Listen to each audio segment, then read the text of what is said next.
Welcome back to SS unique. The greatest of all time படத்தோட ட்ரெய்லரை அஜித் அவர்கள் பார்த்துட்டாரான்னு வெங்கட் பிரபு அவர்கள்கிட்ட கேட்டதுக்கு ட்ரெய்லரை பார்த்துட்டாரு, பார்த்த உடனே மெசேஜும் பண்ணியிருக்காரு. அதாவது ட்ரெய்லர் சூப்பராக இருக்குது, தளபதிக்கும் மொத்த டீமுக்கும் என்னோட வாழ்த்துக்கள் சொல்லிடு அப்படின்ற மாதிரி மெசேஜ் பண்ணார். அவர் இப்போ ஷூட்டிங்கில் பிஸியாக இருக்கார், ஸோ அதனால கால் பண்ணி பேச முடியல.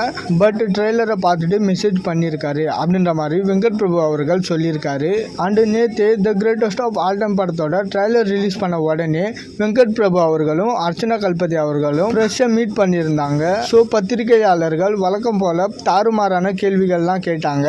பட் வெங்கட் பிரபு அவர்கள் பயங்கர தக் லைஃப் ப்ளே பண்ணாரு. And Mankatha reference dialogue Ajith அவர்களோட ஃபேன்ஸை கவர்றதுக்காக வச்சிங்களான்னு கேட்டதுக்கு இல்ல, ஃபர்ஸ்ட் அது என்னோட டைலாக், நான் தான் மங்காத்தா படத்துல அஜித் அவர்களை பேச வச்சிருந்தேன். ஸோ ரெண்டு பேரும் ஒரே டைலாக பேசுனா நல்லா இருக்கும்னு சொல்லிட்டு தான் இந்த படத்துலயும் அந்த ஒரு ரெஃபரன்ஸா வச்சேன்.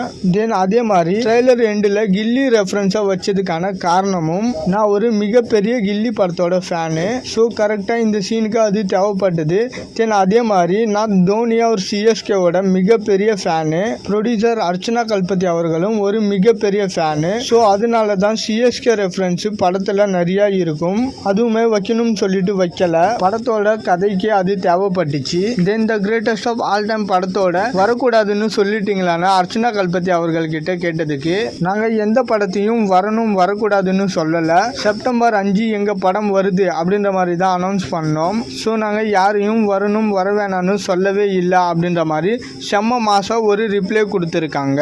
அண்டு எத்தனை தேட்டர்ஸில் the greatest of all time படத்தை ரிலீஸ் பண்ணுறதுக்கு பிளான் பண்ணியிருக்கீங்கன்னு கேட்டதுக்கு ஹிந்தியில் மட்டும் இன்னும் பேசிட்டு இருக்கோம், ஓகே ஆயிடுச்சுன்னா இன்னும் நிறைய ஸ்க்ரீன்ஸ் கிடைக்கும், இப்போதைக்கு 6000 ஸ்க்ரீனுக்கு பிளான் பண்ணியிருக்கோம் அப்படின்னு சொல்லியிருக்காங்க. So the greatest of all time படம் ட்ரெய்லரும் பயங்கர பாசிட்டிவாக ஒரு பிளாக் பஸ்டர் ஹிட்டாக அமைஞ்சிருக்கு. ட்ரெய்லர் என்ன பண்ணியிருக்கோ அதை பண்ணாலே போதும், படம் தளபதி ஃபேன்ஸு வேறு லெவலில் கொண்டாடுவாங்க.